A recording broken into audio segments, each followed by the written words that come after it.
नमस्कार दोस्तों। आशा है आप सभी अच्छे होंगे और अपनी परीक्षा की तैयारी को बहुत अच्छे से कर रहे होंगे। तो आज हम समझेंगे भारत में दल बदल कानून क्या है, यह क्यों बनाया गया और यह कैसे काम करता है, वो भी बिल्कुल आसान भाषा में।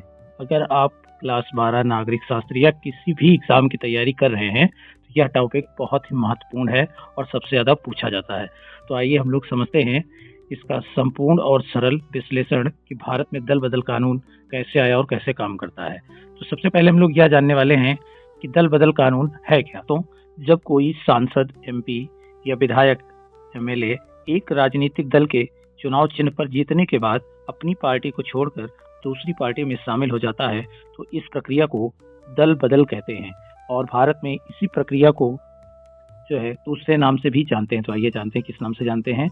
तो वह दशक था 1960 और 70 का दशक, जिसमें राजनीतिक अस्थिरता आई। तो उसका सबसे बड़ा कारण था कि नेताओं का एक दल से दूसरे दल में जाना, यानी कि आयाराम और गयाराम की स्थिति बहुत ज़्यादा हो रही थी। तो इससे क्या समस्या आ रही थी? तो इससे क्या आ रही थी कि भारतीय राजनीति में अस्थिरता का दौर आया।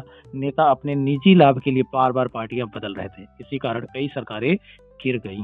तो आइए अब हम जानेंगे कि यह कानून क्यों बनाया गया और कब बनाया गया।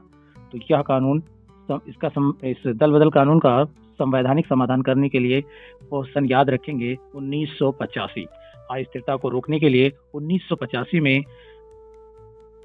92वां संविधान संशोधन किया गया और इसके तहत संविधान में 10वीं अनुसूची जोड़ी गई। इसी को दल बदल कानून कहते हैं। तो आप लोग याद रखेंगे कौन सा संविधान संशोधन, तो 52, और कौन सी संविधान सूची में जोड़ा गया, तो वो थी 10वीं अनुसूची। तो आइए अब हम जानते हैं कि ऐसे में सदस्यता कब समाप्त हो सकती है। तो सदस्यता कब समाप्त होनी इसका और इसका निर्णय कौन करेगा, तो इसके बारे में हम लोग जानते हैं कि किसी भी लीडर की सदस्यता कब समाप्त हो सकती है। तो यह समाप्त हो सकती है स्वेच्छा से, अगर वह त्याग कर दे, यानी कोई लीडर स्वेच्छा से अपनी पार्टी का त्याग कर दे, ठीक है, या उसकी सदस्यता को छोड़ दे। और साथ ही साथ विप का उल्लंघन। तो विप है क्या? यदि कोई सदस्य अपने पार्टी का जो आदेश होता है, जो संसद जो विधानसभा में वोट करता है, अगर उसके खिलाफ कोई बात करता है तब भी उसको निकाला जा सकता है। साथ ही साथ इसकी सदस्यता खत्म करने का तीसरा नियम क्या है? तो तीसरा नियम है कि चुनाव के बाद दल बदल लेना, यानी कि यदि कोई सदस्य चुनाव जीतने के बाद किसी अन्य पार्टी में शामिल हो जाता है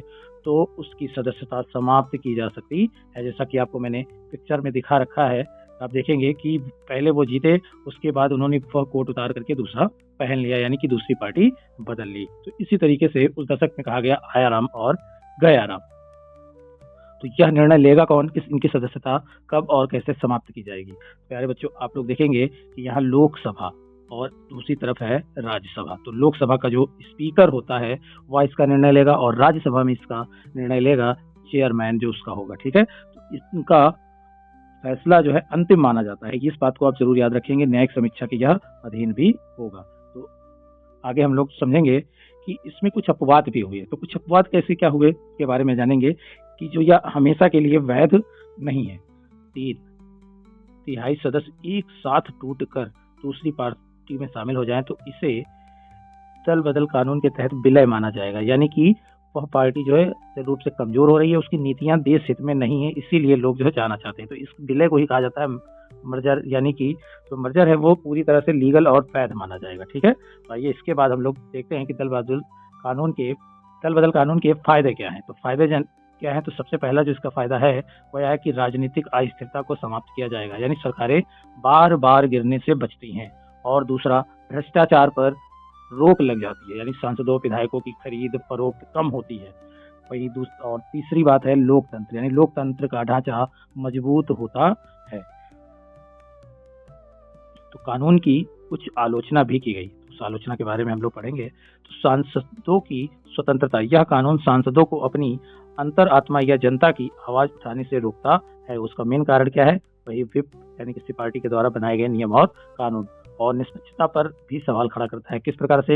यानी स्पीकर का निर्णय कभी कभी राजनीति से प्रेरित या पक्षपूर्ण हो सकता है, ठीक है। तो आप लोग बहुत अच्छे से समझ गए। आइए हम इसको एक नजर में भी समझ लेते हैं कि यह दल बदल कानून का संशोधन कब किया गया। तो इसका संशोधन जो हुआ वो कब हुआ? 1985 में। कितने नंबर का था? तो ये 92 नंबर का संशोधन था। अनुसूची यानी कि इसका शेड्यूल किसमें है, तो 10वीं अनुसूची याद रखेंगे 5210 से। ठीक है, निर्माणकर्ता यानी इसको कौन बनाया, तो इसको स्पीकर और चेयरमैन ने मिलकर बनाया। इसमें अपवाद क्या है, तो 2/3 सदस्यों का विलय माना जाएगा, यानी 2/3 सदस्य अगर जाते हैं तो उनका विलय माना जाए। साथ ही साथ इसका उद्देश्य अगर देखें तो राजनीतिक स्थिरता को बनाए रखना था। दोस्तों जैसा कि हम लोगों ने बहुत अच्छा समझा, और आइए अब हम इसके निष्कर्ष की बात करेंगे। तो निष्कर्ष इसमें क्या निकल कर आता है, तो निष्कर्ष ये निकल के आता है कि दल बदल कानून 1985 भारतीय लोकतंत्र में स्थिरता लाने का एक महत्वपूर्ण प्रयास है। हालांकि इसकी कुछ आलोचनाएं हैं, फिर भी यह आदेश वोटर्स का सम्मान बनाए रखने के लिए आवश्यक है। तो अगर आपको हमारी यह वीडियो उपयोगी लगी हो, ठीक, तो आप इसको लाइक करें, सब्सक्राइब करें, शेयर करें तथा हमारे चैनल को जरूर सपोर्ट करें। आगे आने वाले समय में आपको और भी अच्छी जानकारी मिलने वाली है। धन्यवाद।